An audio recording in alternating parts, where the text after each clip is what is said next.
Hindu calendar रे वर्षर आरंभ चैत्र मासर होइतिला बेले काहेकि ओडिया कैलेंडर रे वर्षर आरंभ बैशाख मासर होइଥାଏ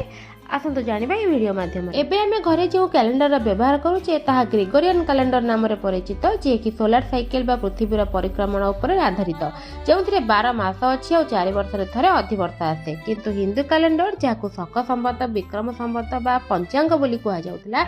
एहा ग्रेगोरियन कैलेंडर थारु बहुत पुराना एथिरे भी 12 मास अछि जहा कि चंद्रर परिक्रमण उपरे आधारित एमिति कि गोटिए मासर आरंभ पूर्ण चंद्र बा पूर्णिमा दिन आरंभ होई 29.5 दिन परे आउ गोटिए पूर्णिमा दिन शेष हो जाए। हिंदू कैलेंडर रे मास चैत्र मास आरंभ होई फाल्गुन मास रे शेष होइते और ए मास मानकर नाम तारामंडलर नाम अनुसार होइଥାଏ जेमिति कि चैत्र मास रे तारा चित्र नक्षत्र पाखरे थाए किंतु हम ओडिया कैलेंडर रा गणना ग्रेगोरियन तत्व सह हिंदू तत्व को मिसई करा जायछि जेउठारे कि मासर आरंभ संक्रांति रु होई संक्रांति रे शेष होइଥାଏ जहा कि सूर्य प्रभाव पर निर्भर करे और ग्रीष्म आरंभ रे सूर्य प्रभाव धीरे धीरे बढ़ चलुथिबा हेतु हम ओडिया कैलेंडर रे बैशाख मासर प्रथम संक्रांति बा महाविषुव संक्रांति को ओडिया नववर्ष रूपे पालन करा जाए।